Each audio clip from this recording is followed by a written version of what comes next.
अस्सलाम वालेकुम, मैं हूँ अरसलान आज़म और आपको अपने यूट्यूब चैनल और फेसबुक पेज में खुशामदीद कहता हूँ। 2000 केस जो कि मौज़ूए ख़ास है, जिस पर पूरा पाकिस्तान जो है, पूरे पाकिस्तान की नज़र है। सीनियर जर्नलिस्ट उसको देख रहे हैं, Lahore high court, Sindh high court, supreme court. और ये मामला यकीन जानिए, इसको लेकर माशरे में बड़ी कन्फ्यूजन पाई जा रही है। कल बाकायदा सीनियर सहाफ़ी इकरारुल हसन ने इस मामले पर बात की है और उन्होंने अपने व्लॉग में, अपने वीडियो बयान में इकरार किया है कि आज से पहले उन्होंने इस मामले पर बात नहीं की। 10 मिनट की वीडियो थी जिस पे इकरारुल हसन ने एक बड़ी जो है वो प्रॉपर गुफ्तगू की है। उन्होंने कहा है कि वो बहुत जल्द इस गैंग को बेनकाब करने जा रहे हैं। माजी के उनके जो तजुर्बात हैं उसको देखकर उन्होंने बात कही है और वो उन्होंने ये भी बताया है कि माजी में उन्होंने बहुत से ऐसे गैंग देखे हैं, बहुत से ऐसे गैंग्स को उन्होंने बेनकाब किया है जो कि कम उम्र बच्चियों का निकाह करवाकर और ह्यूमन ट्रैफिकिंग की तरफ इसको लेकर जाते हैं। और उनका मानना यही है कि ये जो मामला है दुआ ज़हरा और ज़हीर का, ये भी मामला ह्यूमन ट्रैफिकिंग का मामला है। ये भी मामला जो है, निकाह करवाने के बाद बच्ची को आगे बेच दिया जाना था, निकाह करवाने के बाद उसे जिस्म फरोशी करने वाले मामले की तरफ ले जाना था। लेकिन बहुत जल्द वो इस जो है मामले को हक़ाइक़ के साथ अवाम के सामने लेकर आने वाले हैं। नाज़रीन, अगर माज़ी की बात की जाए तो माज़ी में सबसे पहले तो आपको बताता चलूँ कि जिन जिन यूट्यूबर्स ने इन पर काम किया है उनकी डिटेल्स भी आपके साथ मैं शेयर करता हूँ। मेहंदी अली काज़मी साहब की बात कर लेते हैं। मेहंदी अली काज़मी साहब के साथ जो जुड़े हुए लोग हैं, जो उनके मौक़िफ़ की तर्जुमानी कर रहे हैं, उनमें हारिस भट्टी हैं, फ़रहान हैं और उसके साथ साथ बुशरा शकील और एक दो और लोग शामिल हैं। और दूसरी जानिब दुआ ज़हरा और ज़हीर के जो स्टांस को जो लेकर चल रहे हैं, जिन लोगों ने इंटरव्यूज़ भी किए हैं, और सबसे पहले जिसने इंटरव्यू किया वो ज़ुनैरा महम थी। उसके बाद मियाँ आसिफ, मियाँ इमरान और बिलाल अहमद, जिनका ताल्लुक़ कराची से है। बिलाल अहमद जो कि कराची से उनका ताल्लुक़ है और उन्होंने भी इस मामले को बड़ा संजीदगी से देखा है। बिलाल अहमद ने डे 1 से ही इस मामले पर उन्होंने कुछ देर बाद उन्होंने अपना एक वर्डिक्ट दिया था, अपनी एक राय का इज़हार किया था कि ये मामला अगवा का नहीं, ये एक लव स्टोरी है। और बिलाल अहमद साहब जो है वो बाकायदा लाहौर भी तशरीफ़ लाए। लाहौर आके उन्होंने वहाँ से भी वीलॉग्स किए जहाँ पे दुआ ज़हरा आई थी। पंजाब यूनिवर्सिटी से उन्होंने वीलॉग्स किए। उसके बाद उन्होंने वहाँ पे इंटरव्यू किया, उनका मौक़िफ़ जो है। इन शॉर्ट, इस पे बहुत से हमारे जो जर्नलिस्ट, यूट्यूबर्स ने इस पर काम किया है।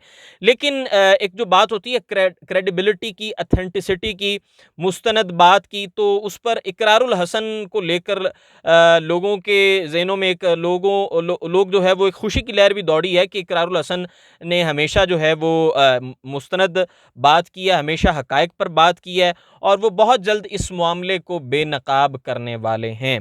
साबिका, अब बात जो यहाँ पे नोट करने वाली है वो यही है कि इकरारुल हसन ने उस व्लॉग में ये इकरार किया है, उन्होंने बड़े बावसूख तौर पे वो उनकी उनके जो चेहरे के तासुरात थे, जो उनके फेशियल एक्सप्रेशन थे, उस पर साफ वाज़ेह लग रहा था कि इकरारुल हसन जो है वो कुछ ठोस सबूतों के साथ ही बात कर रहे हैं, ऐसे वो बात नहीं कर रहे।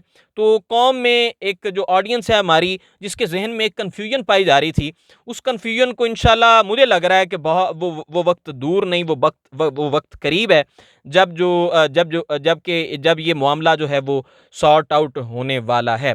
इकरारुल हसन साहब का मानना ये था कि अगर दुआ ज़हरा के वालिदैन इस पर आवाज़ ना उठाते, ठीक है, मीडिया पर ये बात ना चलती, तो शायद दुआ ज़हरा का भी हाल वही होता जो आज से जो कि इकरारुल हसन ने अपने साबिका तजुर्बात में देखा कि उन्होंने बहुत सी ऐसी बच्चियां जो है उन्हें देखा जो कि ह्यूमन ट्रैफिकिंग की नज़र हो गई, जिन्हें जो है जिनके साथ निकाह किया जाता रहा। बल्कि उन्होंने ये इस बात का इजहार भी किया है कि निकाह जो है वो इस मामले के लिए ज़रूरी है। निकाह करने के बाद ही लड़की को जो है वो आगे ह्यूमन ट्रैफिकिंग का हिस्सा बनाया जाता है, तो निकाह इतनी कोई बड़ी बात नहीं है। जबकि कल शाम जो है बाकायदा एक लाइव सेशन हुआ। लाइव सेशन में ज़ुनैरा महम जो कि इस मामले को लीड कर रही हैं, और उसके साथ ज़हीर और दुआ, और साथ जो जाफरी साहब एक एडवोकेट हैं, वो उन्होंने इस पैनल को ज्वाइन किया और दूसरी जानिब जो है मियाँ आसिफ भी मौजूद थे, बिलाल अहमद थे कराची में। और दुआ ये जो लाइव सेशन हुआ, ये इकरारुल हसन साहब की वीडियो के बाद हुआ लाइव सेशन, क्योंकि इकरारुल हसन साहब ने अगर कहा जाए तो उन्होंने मेहंदी काज़मी के जज्बात को लेकर उन्होंने वीडियो बनाई। तो दूसरी जानिब जो है जो ज़ुनैरा महम, वो उन्होंने हमेशा शुरू से ही बात की है दुआ ज़हरा और ज़हीर की, और क्योंकि दुआ ज़हरा और ज़हीर उनके साथ राब्ते में हैं, तो इसलिए जो है वो उन्होंने शाम में जवाबी तौर पर एक सेशन रखा, जिसमें ज़ुनैरा ने दुआ ज़हरा और ज़हीर से बात की कि आज इकरारुल हसन साहब ने एक वीडियो पैगाम जारी किया है, तो उस पर दुआ ज़हरा और ज़हीर क्या कहना चाहेंगे।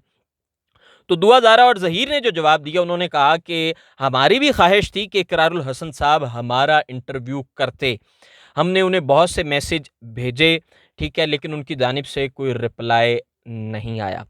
तो उसके बाद जो बिलाल अहमद साहब हैं, उनसे भी बात करने की कोशिश की गई, तो बिलाल अहमद साहब की जानिब से भी यही यही बात कही गई, यही कहा गया, बल्कि वो अपने इस स्टांस पर, अपने इस मौक़िफ़ पर वो कायम हैं, आज भी कायम हैं कि ये जो मामला है ये लव स्टोरी का है।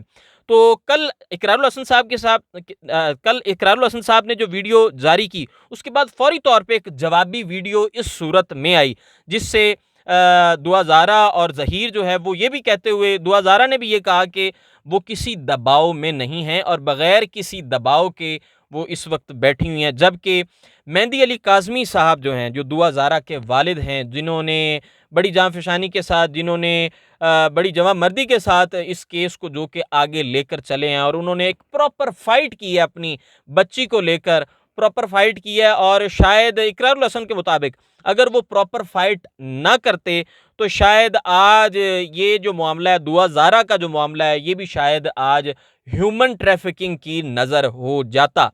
तो दुआ ज़हरा ने कहा कि जी मेरे वालिद साहब अगर ये बात कर रहे हैं तो मैं कोई बच्ची नहीं हूँ, मैं छोटी नहीं हूँ, मैं अपने फ़ैसले करना जानती हूँ, मेरे पर किसी किस्म का दबाव नहीं है। वो तो बल्कि आज से कई जो पहले के इंटरव्यूज़ हैं, जो पहले के व्लॉग्स हैं, जो कि उनके हामी यूट्यूबर्स ने किए हैं, उसमें भी वो बहुत दफ़ा इस बात का इज़हार कर चुकी है कि मेरे हस्बैंड की इज़्ज़त की जाए, ये कोई गैंग नहीं है, ये सादा लोग हैं, फ़लाँ-फ़लाँ।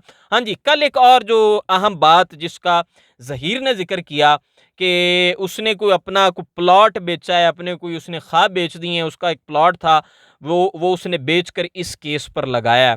और अगर बात की जाए इस केस की, तो इस केस पे जो हुकूमत के पैसे लगे हैं वो भी अब तक जो है वो 30 लाख के लगभग इस केस पर लग चुका है। तो दुआ के वालिद डेफिनेटली जब आप भाग दौड़ कर रहे होते हैं, ट्रैवल एक्सपेंसेस और बहुत कुछ, तो कल ज़हीर ने भी इस चीज़ का उस वीडियो में, ज़ुनैरा मैम के लाइव सेशन में इस चीज़ का इज़हार किया है कि उसके भी काफ़ी पैसे लगे हैं। लेकिन जो इकरारुल हसन साहब की एंट्री हुई है, तो वो मुझे यूँ लग रहा है, बल्कि कौम को भी यूँ लग रहा है कि बहुत जल्द ये मामला सुलझने वाला है, ये कन्फ्यूजन क्लियर होने वाली है। इकरारुल हसन की जब बात आ जाए, इकरारुल हसन का जब नाम आ जाए, तो लोगों के ज़हनों में ऑथेंटिसिटी, इकरारुल हसन क्योंकि पहले एक रजिस्टर्ड सहाफ़ी हैं, इकरारुल हसन ने बहुत सी ऐसी स्टोरीज़ की हैं जो उनके साबिक़ा तजुर्बात रहे हैं, उस हवाले से कौम के ज़हनों में उनके उनके मुतल्लिक़ एक बड़ी अच्छी राय है।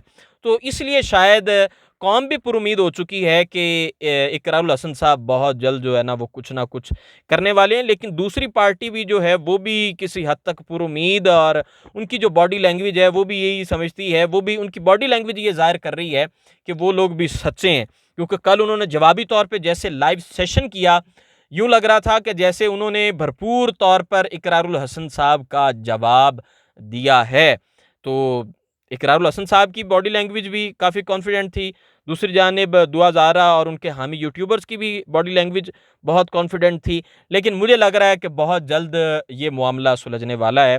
तो हम भी उम्मीद करते हैं कि ये मामला बहुत जल्द सुलझे और कौम के ज़हनों में एक जो कन्फ्यूजन चल रही है ये क्लियर हो। तो इंशाल्लाह दोबारा फिर हाज़िर होंगे और एक नई वीडियो के साथ, और हम उम्मीद करेंगे कि ये मामला अब जल्द ही सुलझ जाए। अपने मेज़बान अरसलान आज़म को इजाज़त दीजिए। अल्लाह निगहबान।